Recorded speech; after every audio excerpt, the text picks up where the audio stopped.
You done a lot of podcasts? I have. We haven't. Yeah, Yes, you have. We're We've not done very it, but good we're at not good at it. That's a John's lot. good at it. Yeah. This setup is nice. I'm John's foil. Isn't it nice? Yeah. It is. I like this. I haven't seen it before. Yeah. So yeah, and they're kind of the software is called I don't know why, but it is. Upper left corner, you'll see it. Yeah, I saw that. now? Where's the I tested it logo? before I came in earlier. I have the logo turned on, but I don't see it. It's up there. Where? Upper left of your screen. Oh, I don't see it. Okay. Yeah, it's on that side already. All right, I'm gonna. What did you say? It's like it's part of the background and your slides Yeah, are pointing at it on mine. Yeah. All right. Hey, put my arrow away. No touchy. Now you're just messing with me. That's correct. Welcome to an all-new episode of Work in Progress with John Lane and Will Barfield.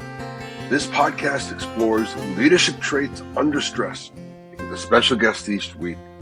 We use a simple and accurate OAD assessment to identify key personality traits or superpowers, as well as the shadow side, kryptonite traits that appear when we're under stress. As always, we'll have some pod banter, shameless plugging, and we'll even let our guests talk for a bit. Of course, no humble brags. Welcome to the show. Hello, everybody. Welcome to another episode of Work in Progress with John Lane and Will Barfield.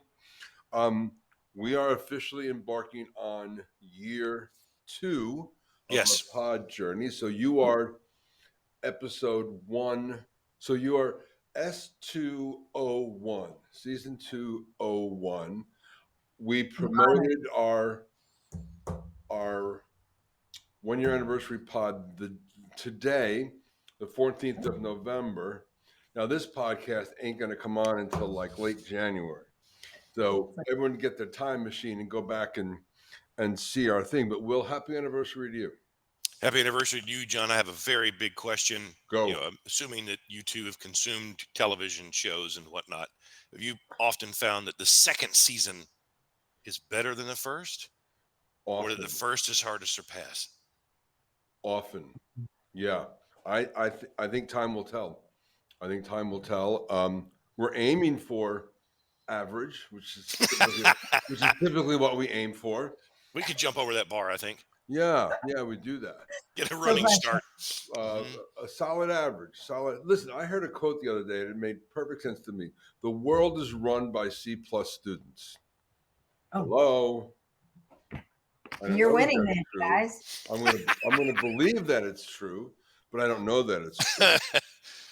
And then one other pod thingy, which I'm glad to report, is that we are being featured in the PodFest newsletter coming out tomorrow, the 15th. So again, time machine back to November 15th, and then read about our podcast. That's awesome. There's no way we're going to post about that, is there? I don't know. If it comes out tomorrow, I'll probably post about it. Yeah, why not? Nah. Right. Sweet. That's awesome. It is. I'm John How many Lane. quotes am I going to have in there? I don't know. And it's just a picture of me? Yes, it's only you. Okay, it's only you. We zoom in on your big forehead. Yeah. Awesome. It's going to be such a great article. We'll see. I'm John Lane. I am Will Barfield. And we are a work in progress. Mm-hmm. As always, we have a guest. Welcome, Natasha Hemmingway. Yes. Super nice to meet you. Well, we've met you in the past, but super nice to have you on today. Yes. Why don't you tell our audience a little bit about yourself? Yeah. Okay. First of all, let me say I'm honored to be here. Looking forward to the conversation. We have spoken in the past. I'm really excited to dig in. I love the structure of this podcast. I think it's so fun and so insightful. So congrats on your 1-year anniversary, time machine. Yes. Thank you. Congrats on being average, just saying, but average. A little bit about me. Natasha Hemmingway, been in sales for over 23 years. It is a profession that I absolutely love. It is pretty much all I've done. Came out with a biology degree from college, thought I wanted to go to med school. And then I was like, no, actually, I don't. And I had to find something that married at least the two things that I love: one, science, and two, people, right? So, science and people.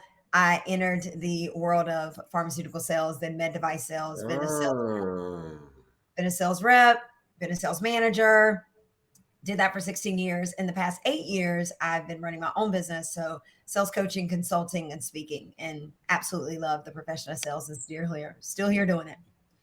Awesome. And I have to say, and I've said this to you before, your social media stuff is awesome. The production value alone, forget even the messaging, which we won't, the production value alone makes you stand out on LinkedIn. I don't really do much of the other socials, but on LinkedIn, your stuff comes across as top quality. So congrats on that. Thanks, Sean. And your pharma was Lilly, right? And then Medtronic for the device. You got it. Right. Cool. Great logos, great sales training, particularly Lilly. Oh, I bet. Yeah. It's the best of the best. Like I'm so blessed to have worked for both of those companies, had amazing experience, learned a lot, came straight out of college. I feel like, honestly, I say my former like physicians and stuff, I'm like, they helped raise me. That's what I say. And I'm still friends with a lot of them. So I absolutely love the companies, the industry, the people that I've had the opportunity to meet and work with. Awesome. Well, we're so glad you're with us today. We'll see how happy you are to be on with us at the end. But why don't we dig in a little bit? All right. So where we always start is we talk about where we get our superpowers and kryptonite so that we can do the leadership traits under stress. We get them from our tech partner, OAD. It is a very easy to administer, highly accurate personality assessment. We pick it because it allows us to get straight answers without a lot of social desirability distortions. And it's built to the standards of all of these important psychological institutions and rating agencies.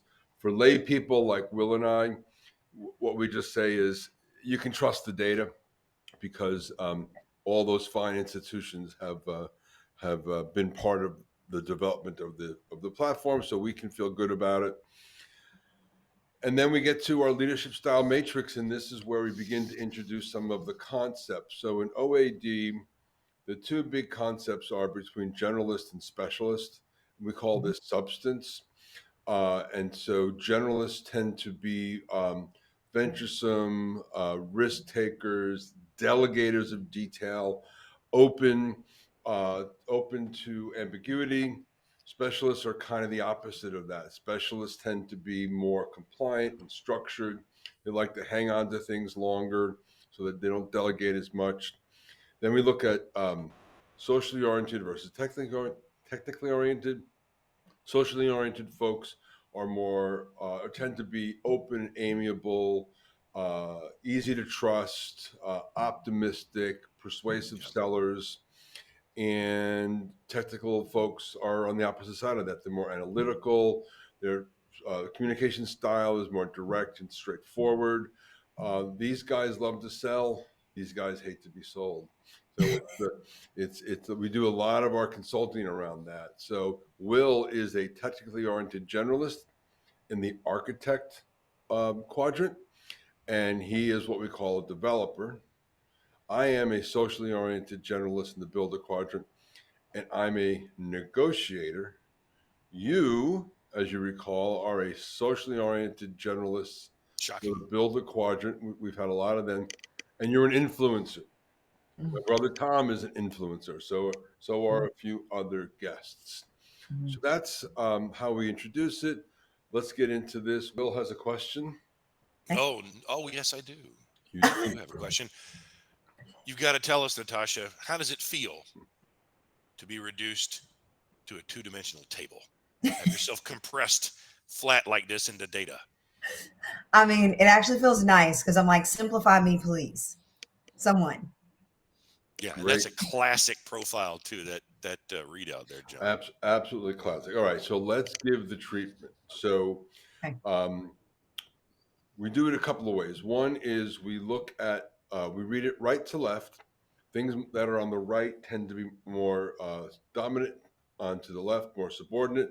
And I'll always start and point out the person's most dominant trait. For you is extroversion. So that's the open, amiable, optimistic, quick to trust, etc. The way we get the leadership matrix placement is we look at the A and the D. A is greater than the D. Generalist. E is greater than the D. Specialist. So you're a top right, socially oriented generalist. Now ours are similar. My A is stacked on my E, right where yours is, but my D is way down here. So I am a master delegator, and I don't always get all the follow-ups taken care of, right? And can be a little bit less analytical than I would like. You carry all of those traits, with the exception that we call this a hook back D. When this D comes back towards dominant, it means that if something's important to you, you're on it. You're on it like you own it. If it's not that important to you, your D becomes something that you're happy to delegate with, and maybe not so structured on the follow-up. So that is an influencer. And now we're going to talk about superpowers and kryptonite. All right. Will? Did you freeze, Will? No, I'm here. Sorry. This is the part you do. Yeah, no. I'll get that in post, Will. Don't worry about it. I was I'll edit processing it out. Yeah. something there. I'm thinking about my my blooper. So this builder influencer readout page here, Natasha, this is going to be the generic one that anyone who lands in that quadrant with this profile is going to get. So we're going to spend a little bit of time on these features, but not too much. Is there one of these superpowers here on this list that stands out to you as accurate? You know, you've heard others say it about you, you feel it about yourself. One of these that really leads for you here.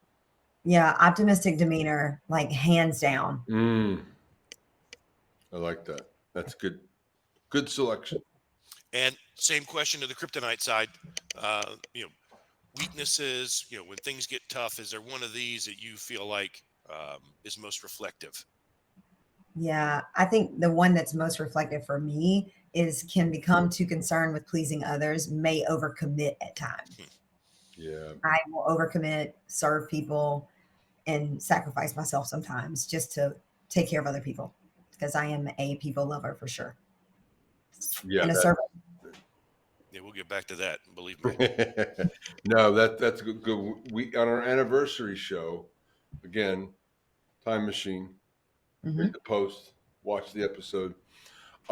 We talk about, Will, I think you estimated maybe half of all of our podcasts had that overcommitment where they're just never sure when to say yes and when not to say yes. And it's not easy because like that thing you say no to, it's like sliding doors. You don't know what that could have turned into or what falls out of that. And it's even more heavily weighted when you talk about people who are in this builder quadrant, Yes. John. There's just a lot of overcommitting, a lot of people pleasing happening with these super 100%. extroverted people. Yeah. 100%. So now we're going to dive deeper and we're going to spend some time on these bullets. Natasha, you did your assessment. You did some pre-show work with John. Yep. You made some notes about these things. Why don't you walk us through these superpowers and why you feel like they are, you know, characteristically accurate and why you chose to note them? Yes. Yeah. I think the one, I'll start with the first one. Persuasion comes naturally and I embrace it. That one was for me, it doesn't surprise me at all. I've been in sales the entire time. And it's like, even when I think back to my childhood of being able to, I am a talker and being able to convince and persuade and get someone to do something or get buy-in for something, especially something that I'm passionate about, it's I feel like it's come naturally to me, and it comes naturally to me.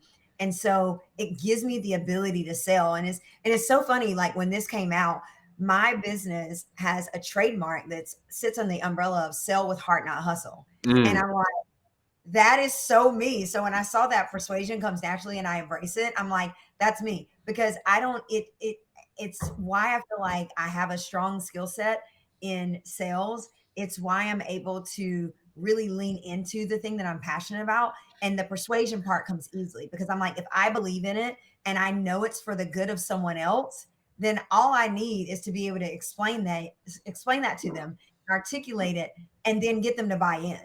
And so I'm just like, it comes naturally for me. And I saw that. I was like, that is fun. That's awesome. I've slipped away for some reason. I'll be back. You'll be back. Fun. Technology. How about the other two? So I would say the other two is acknowledge the challenge and focus on the solution. This one for me, it falls in that quadrant of the optimist, right? My demeanor is really, I am always optimistic about things. And it's even like I teach my 9-year-old son at this point as he's growing up and facing new challenges. And I do it with my clients all the time. I talk to my husband about it. It's anyone. I am the person that they're able to quickly trust. And so people will tell me all of their problems, all of their business, and I'm able to hold space, but I'm also able to help them see the challenge and then focus on the solution. Because my thing is, how can I support you in moving forward? Because I don't like to see people in pain. Because I am a people pleaser, because I am I would say a people lover and a servant leader, I will push them to the solution. I will help them walk through the solution, the strategy. How are you going to attack it? How do I support you in it? And so that one for me, I believe it's a choice in how we see things. Yes, there's hard times. And I've been through a lot of loss, whether it's losing my dad at 2 months old, losing our firstborn full-term son. I've been through a lot of things, watching my mom go through breast cancer. She lost her mom in her freshman year of college to breast cancer. Like there's so many things that we faced. And I believe no matter what the struggle is, it is about how you choose to see it, right? Because you can either stay there or you can process through and choose to move through the fear, choose to move through the ugly. And it's a choice. It is a choice as to how we see things and how we choose to actually deal with it. And so for me, I'm always like, I want to acknowledge the challenge, but I don't want to sit there. I don't want to stay there. I want to evolve. So I'm always looking for, not focusing on the negative, not worrying about it, but like, how can I choose to move forward? How do I get to show up in this moment? How do I get to show up later? And then also the impact that has on the people that are around me, because I believe we have to be responsible for the energy that we carry and and how you bring or what you bring into a room. And it's not that it means you don't acknowledge the hard things. I'm a big person. I went through grief counseling after we lost our first full-term son. And I know it's necessary to process those things, but I also know that it's necessary to be able to see forward and make a way forward, because otherwise, you just shrivel up and die. And I choose not to. There's too much life, too many people to serve, and too much goodness to life and impact that I have. And that's a responsibility. So. Awesome. And how about letting go of something and allowing someone else to step in? Oh, Lordy. That one is for me. It's hard for me to task delegate. That is spot on. Is that if there's something that I'm focused on and that I want to do, like I am locked in, heads down, I'm like, go. And I want to do it. And that's part of I've had to learn and grow through this. And I think entrepreneurship has taught me this, is that just because I can doesn't mean I should. And also being a recovering type A perfectionist, I'm always in recovery, is that I always have to look at this and say, like, what can I let go of and be okay with it might not be done the way that I want it done or at the level of excellence that I want it done. And realizing that actually when I let it go, I allow someone else to operate in their zone of genius and the thing that lights them up. Just like I love sales coaching, consulting, and speaking, like those are my lanes of genius. And I love serving in it, impacting in that way. So if I don't let go of some things that I don't love or that are not my zone of genius, I don't get to gift or bless someone else of that feeling of being like that genius that they are in their lane. I love that. We're going to have to steal that zone of genius. It happened on our pod, so it's ours. Sorry, Natasha. Yes, we'll reference it, but we're definitely taking it. Take it. Great slide breakdown. I mean, my only question here really is about the getting into sales in the first place. Was that something where there was sales in the family? I mean, how did you know this was the path when you were coming out of school? Yeah, it actually was not in my family. My mom is a nurse practitioner. A lot of people in my family in medical field. And I thought like that was the path that I wanted to go. But like I said, my dad passed when I was 2 months old. It's just me and my mom. My mom never remarried. And I went to a private college. So I had loans on loans on loans. Yeah. And I'm like, okay, if I'm going to go to med school, like I need to go straight through, but that's like a huge investment. And am I willing to really invest that and wait that long before I can get out and make money? I mean, just really, right? And I didn't want to like pause, go work, then try to go to med school. That is just too much. So I needed something that would marry the two loves, like science, love it, and then people. And I was actually I'd already done all of my volunteer hours. I worked in the hospital my entire time. It was one of my 3 jobs that I worked in college in the hospital of getting my hours because I thought I wanted to go to physical therapy school. And they had just come out with a doctorate of physical therapy. And I was like, okay, I'm going to apply to MUSC. I applied to some schools in Florida because not many people carry the program yet. And so I was like, okay, this allows me to get the doctorate part. And it's in physical therapy. And at the time, it was super competitive to get into physical therapy school for the new doctorate of physical therapy PT program. And as it was just as competitive with pharmaceutical sales. Like someone was like, you should be in pharmaceutical sales because you can use your biology degree and you love people, you like to talk. I really think it would be awesome. And I'm like, when I started looking into it, it was super competitive. I mean, it was insane because you came out making great money also. Yeah. And so I applied to both you guys. I was like, listen, this is the way I'm going to toss this up. I'm going to pray about it. I'm going to apply to both. And I was like, whatever one comes first, I'm taking it. That's my sign, my answer to my prayer, and I'm out of here. And the pharmaceutical sales came. And the way that it came was so divine. And so I just left and I moved to the city that I got placed in and never looked back. Yeah, I looked at your LinkedIn, saw you started in 2000. And thank you for making the slide shift, John. I mean, I got into sales in 98. I was with the Carolina Mudcats for the first 6 years, and we had a lot of farmer reps that would do the suites for the docs and their families. Yeah. And summer of 99, summer of 2000, they were like celebs before everything came in with the government and the regulations and the amount of money and all that. Like they rolled in there, and that was the job. If you were in sales, that was the job. I'm telling you, it's like the velvet golden handcuffs. I mean, like it's hard to get out of that thing because also too, when you've been tenured for a long time too, it's so sweet. But that it was time. God was like, okay, and that's over. And so that's how I got here. And none of it really was all like my idea. It's just been, I feel like divinely led, to be honest. So. Well, things get hard. You've talked about that already on that first slide about superpowers. You reflected on challenges, familial, personal, business and otherwise. Kryptonite moments here. You put a beautiful segue in there for me. Let's talk about these 2 bullets and why. Yeah. This one actually kind of surprised me. The not always attentive to detail. It surprises me because I'm like, I am like this recovering type A perfectionist. I'm like, not understanding how I'm not like super detailed. I'm thinking I am, but then the way that John explained it, it's spot on. Cause I'm like, if it's something that I'm really driven by and I'm focused on, I'm like on it. Like I'm all in, I got it. And I don't need any help. But if it's something that I'm not really interested in, I might procrastinate about it.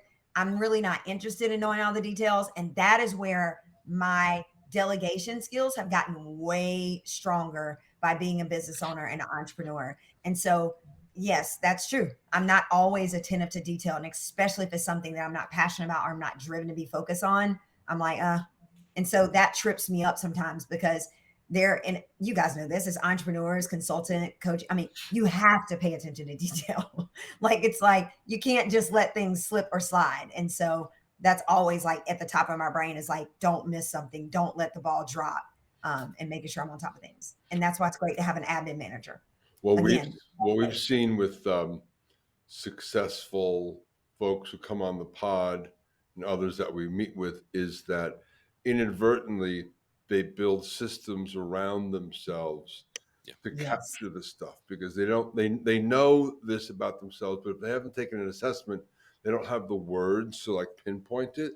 But like for me, it's not natural to do that. So I have to-do lists, and I have a CRM that tells me what to do and respects me and all of that, because it doesn't come natural to me. So you've been building those systems around yourself and just haven't sort of recognized it for what it is. Spot on. Yeah. Like, I am a to-do list queen. I have stops in Asana. Yeah, exactly. I remember when I hired my first admin, she made me a whole SOP list. It lives in there. So no matter who comes in or out of my business is there. Like, those things give me peace because they protect me and they keep me from not paying attention to the detail. That's exactly right. That's exactly right. Yeah. You know, you're good at what you do. You're good at what you do, John and Will. No, mostly John. You overcommit. That we hear that all the time. Talk about Natasha's foibles there. This one is through and through me. My husband is always like, it's okay to say no, you know?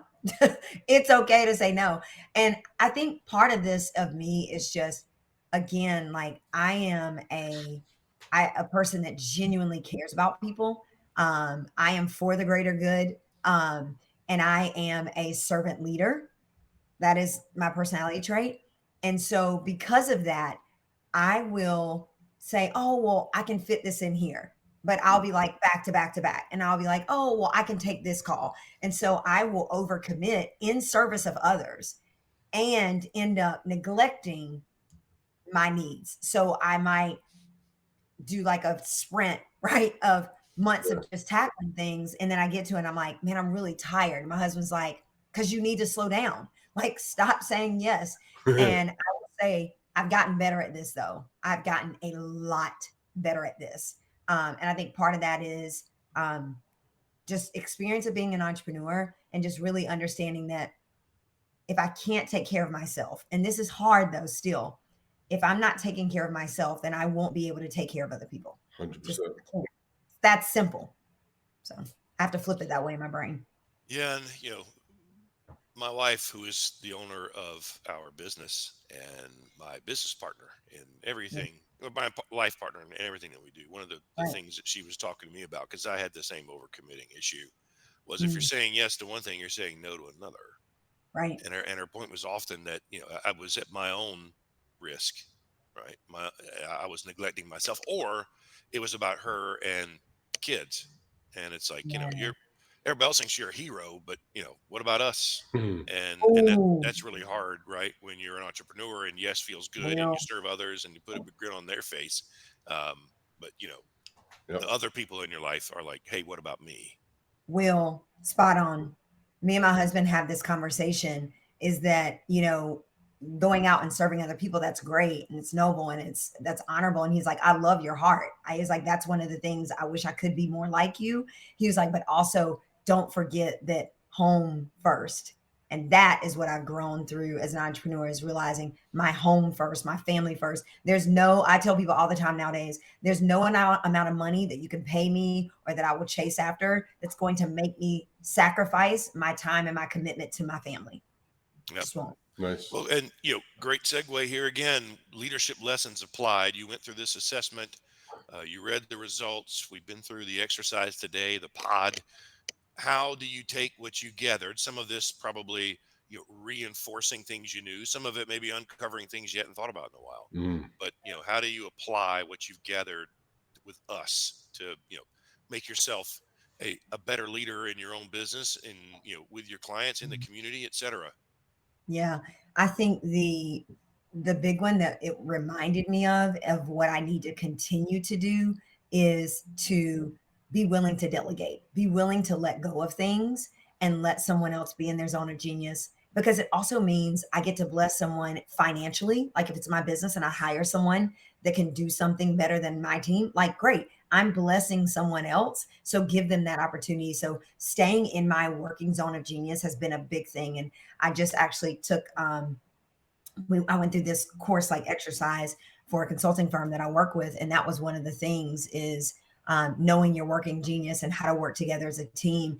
And I think that is a big thing for me is because I show up in different spaces is knowing how to delegate and when to delegate so that I can then also not overcommit myself and take care of myself first. That's awesome. To be a leader. And just learning that about yourself and putting it into practice is it'll do miracles for all the rest of the people you serve and home, etc. Yes. All right. Yes. We're moving into uncharted territories. Just like you are a Who's Next nominee, we're wondering if you could spread the feeling forward and potentially nominate just one. I'm like, man, I've got so many women I would nominate. We want to hear from them, but I have to track everyone down. And if even one of them says no, I have to edit the whole thing. So just tell us the one that you think will do it. You can introduce me to 100 offline. That would be awesome. Okay. The one that I think would do it, actually no, she would do it, is, and she's a phenomenal woman, is Nesha Pai. Spell it, Nesha. Nesha. Pai. Pai. Pai. Awesome. Perfect. Tell us about her. How do you know her? Yeah, how do I know her? Yeah. She is an accountant here in our city, very well known, just a really dynamic woman, and has become a very dear friend of mine, business wise, personal wise. She's a good human, and she is very well respected in our community, does a lot, and just has lived such an amazing life and is still currently doing it. I'm so fascinated by her. So I won't give her story away. Can't wait to talk to her. She's written a book, the whole 9 yards. Well, I read a book, so we have that in common. I can't believe after all this time of talking with you and scheduling you that not only are you here, but we have to say goodbye. It's been such a good week. Yeah. I'm John Lane. I am Will Barfield. And you are a work in progress. All of us are a work in progress. Yes. Thank you. Thank you, so Natasha. much. Really great show. Wonderful. Have a good week, everyone. Bye. Bye. Work in Progress is a podcast presentation of Slipshod Productions. Available on LinkedIn and YouTube. Executive produced and starring John Lane and Will Barfield. Talent booking, production, and editing by John Lane. Thanks for watching. See you next week.